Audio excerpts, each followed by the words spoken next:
Hello everyone, today I am out in the Mark IV Megane. No, this is not the long-awaited Megane review video. I will be doing that in the very near future. This car has actually been on the fleet now since 2022, and I did do a very short introductory video to this car about a year ago, in fact. Today is in fact my birthday, so rather than sit at home reflecting on being a little bit older, a little bit bolder, a little bit fatter, and just sitting around looking out of the window and passing judgment on others, I thought instead I would come out for a bit of a drive, because today I'm going to meet fellow Renault enthusiast Joe. Now Joe was actually featured in one of my previous videos a little over a year ago when they had a Renault day at the Motorist. Joe featured with his Phase 1 Megane Cabriolet. But Joe did mention at the time he's always wanted a coupe, and since then he's actually acquired a few, one of which is breaking for parts, so I thought I'll head up here. There's a few parts that I actually want for mine, for some work that I'm going to be doing on the car, probably in the next week or so.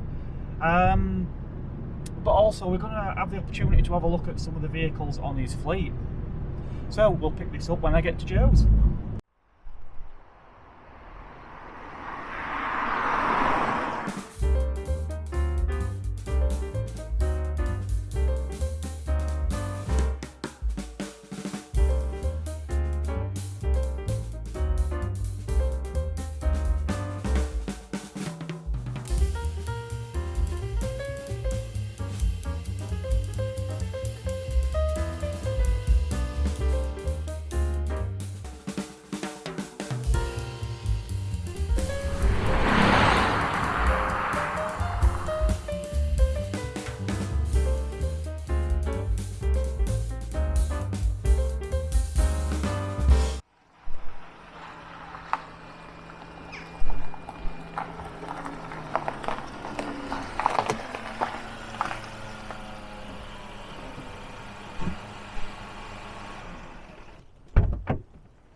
Joe, nice to see you again. Right, Mark.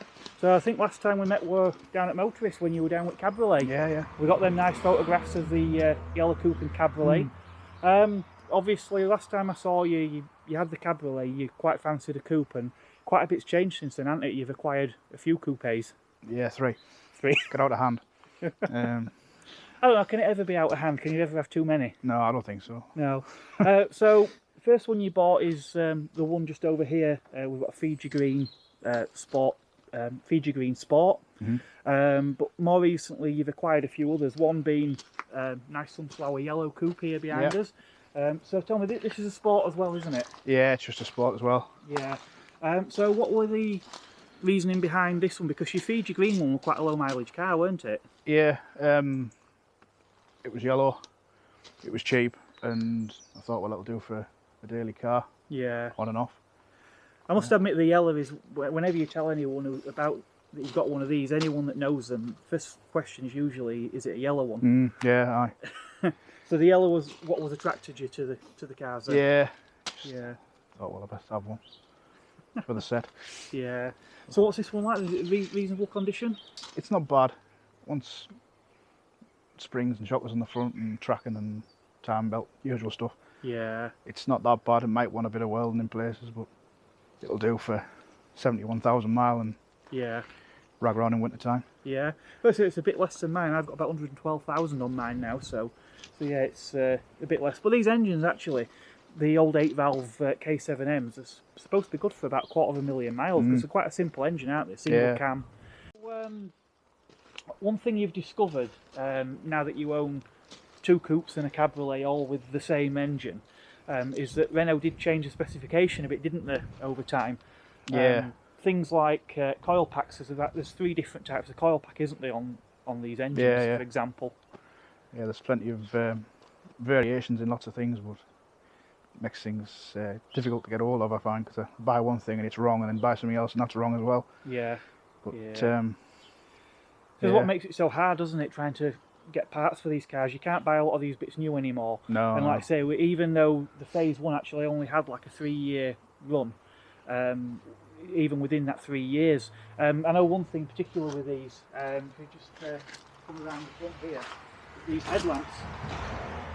Obviously mine have still got the twin spot lamps on, which later only the F7Rs had those.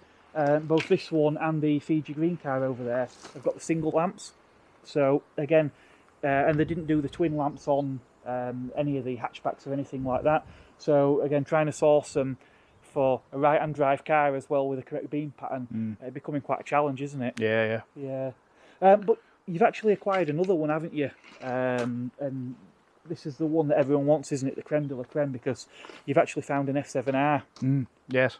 So to the uninitiated, the F7R, that's the Clio Williams engine, the 2 litre 16 valve, 150 horsepower, and obviously there are a few other differences as well, aren't they, on that car? Should we go take a look at that one? Yeah. So this is the unicorn, the one everybody wants. Yeah. Obviously, again, everyone does remember them in yellow, but this is Monaco blue. Monaco blue, yeah. One of the nicest colours in Renault's range from 90s, I think. I always remember when I had Mark II Clios, I always fancied a Monaco blue one. I never got one. I had two that were platinum, both brand new, but for whatever reason I never got Monaco blue. But always really suited the cars really, really well. So obviously 2 litre 16 valve, we've got the Dinards on here, the 16-inch wheels, a wider tyre and a lower profile as well. Now, you were saying this car does actually drive a little bit differently. It's not just the extra power over the 1.6. Much less body roll, a bit stiffer, a bit more jolty. Yeah. But, you know, it's going to be, isn't it? Yeah, it's. I mean, like I say, it has got the wheels and tyres by modern standards are still not huge, but they are basically the 2 inches bigger than the wheels on that was on all the other coupes in the range at that time. You mentioned the springs are different as well on this car. Yeah, front springs are quite a bit bigger. Right. Rear beam, I don't know, but they have discs on, so they're different again. Yeah. Yeah, obviously, again, all the other ones, including the 2 litre 8 valve, were still on drum brakes, weren't they? Yeah. Of course, the F7Rs throughout retain the twin headlamps as well, unlike the lesser models in the range. Interior is a bit different on these cars as well, isn't it? Again, the layout's very similar, but we've got a different fabric in there, haven't we, over what we would have had. We've also got this nice leather wrapped steering wheel, and of course the thing that everybody wanted in the 1990s, the white dials. I did at one point try to put in some in mine, but in terms of originality, I decided against it in the end. But yeah, fantastic car, and I haven't seen one of these for such a long time. One of these F7Rs, but unfortunately, because there were never a collector's car like a Clio Williams, so people, when they got old, they became cheaper, and they just ended up as track cars, didn't they? Yeah. Everyone I've seen's been a track car recently. Yeah, I think that's the way most of them went. So how did you come to be lucky enough to fall on this one then, Joe? Marketplace. Yeah. I was just going to sleep. I thought, I'll just have a quick look, see what was on. Flick through, and there it was. Yeah. I thought, well, I'll just have to have that. Yeah, eBay and Marketplace late at night is fatal, isn't it? Yeah, it's got me a few times now. In fact, I bought this and that in the same week. Yeah. Yeah, it does take some explaining, doesn't it? Oh, well, I can't believe my luck. I've been lucky enough to win another one. Yes.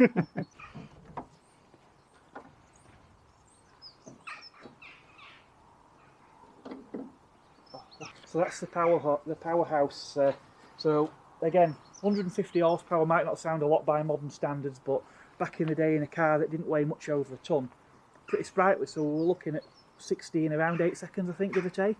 About that, yeah. I would say. 134 mile an hour. Yeah. Yeah. And I would have thought probably a bit more. Renault used to be quite conservative with their performance figures. So obviously quite a bit different to the K7M that's under the bonnet of my car. With this one, obviously we've now got 4 valves per cylinder, larger engine capacity. We've also got twin camshafts in this one as well, haven't we? In lieu of the single cam on the other models.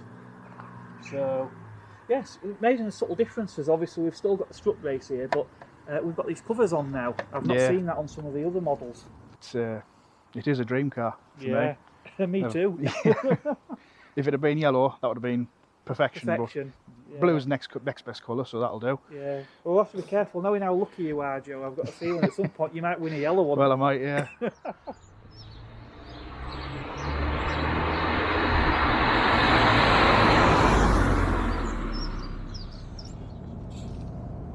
Well, what a birthday treat this is for me. After all these years of waiting, I finally got the opportunity to get behind the wheel of an F7R powered Megane Coupe. So yeah, F7R, engine that was found in the Clio Williams of all cars. And I've always suspected that the coupe may well handle a little bit better, a bit like the Peugeot 309 against the 205 GTI. Everyone wants the Clio Williams, everyone wants the 205 GTI, but many say the 309 is a better car, and I've always thought the Megane could well be the same. The other car that got this engine was the Renault Spider. Really rare car now, actually worth quite a bit of money. Basically an aluminium two-seater mid-engine sports car. So Joe mentioned this car has actually been sat a few weeks, so we've just been giving it a gentle drive, getting it warmed up. Again, a few presses on the brakes because they sounded a little bit grindy just with the car being sat in all this wet weather. We've got some fantastic roads out here as well, so it'll be nice to get this car warmed up. Once we get over the tops, we'll maybe open it up and see how it goes.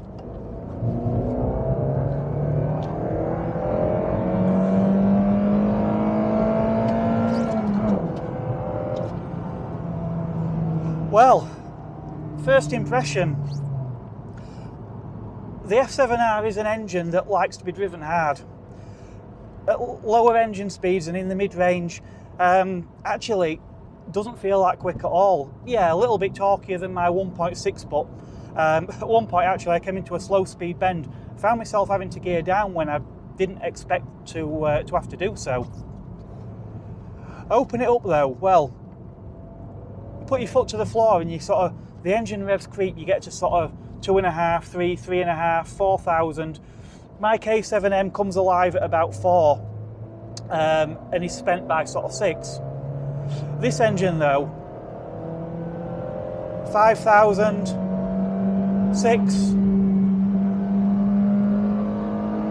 6.5. By the time you're getting up to 7,000 revs, it howls. It really does howl. It's quite addictive. Yeah, the car's ride, I mean, this isn't the smoothest of roads. The car is a bit firmer, but again, compared to a modern car, it's really not that bad at all. Steering, again, very similar to on my K7M powered coupe.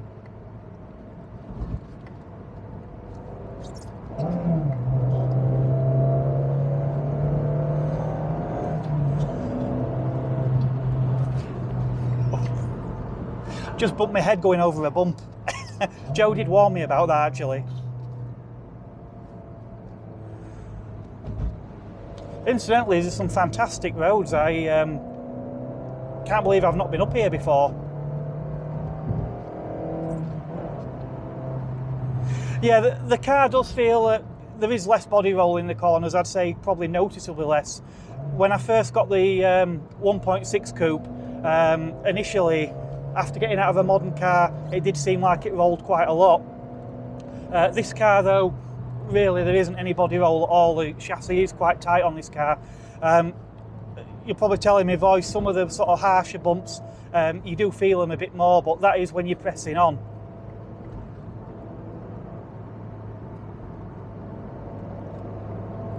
Naturally, I've already told Joe that if he does find a yellow 16 valve and decides to buy it, I will be expecting a phone call when he comes to offload this one. In a car like this, on a road like this, you really could just keep going and going.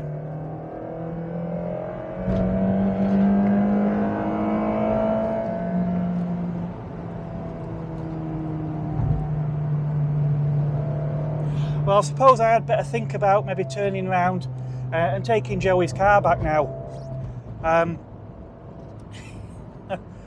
Wow. Blown away.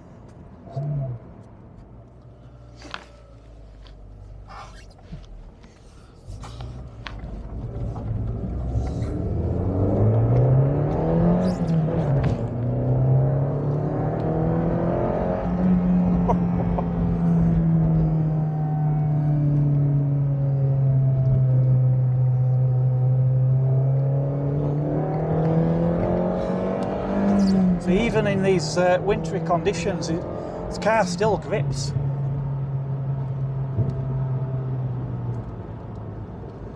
Yeah, brakes are a lot better as well with the discs on the back. That's one thing I will say with the cars that have got discs and drums. They're okay normally, but any sort of enthusiastic driving, they do sometimes start to fade a little bit.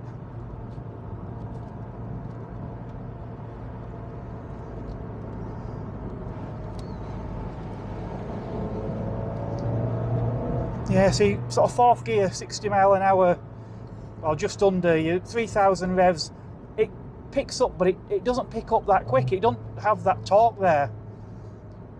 But drop it down a gear or two and, well, just becomes an animal.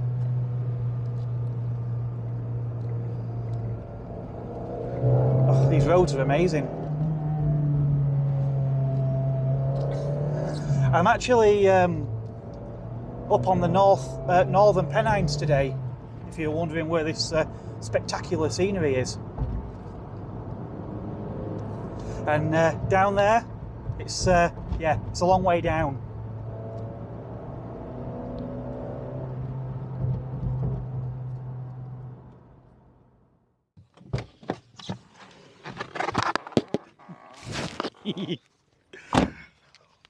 Gotta get me one of those. As you can see, Joe's hard at work stripping off some of those parts that I've been after while I've been out having a play in his F7R. How are we getting on, Joe? Are we winning? We're getting there.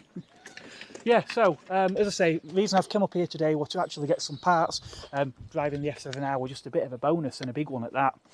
We'll pick this up again probably a bit later on, hopefully when I've got a load of parts to fit to my coupe.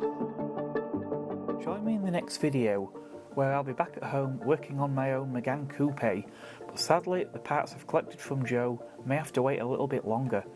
A routine service and a heater matrix replacement proves rather challenging and throws up some unexpected challenges. The race is now on to get the car ready in time for Rustival. Join me in the next video to find out if I succeed.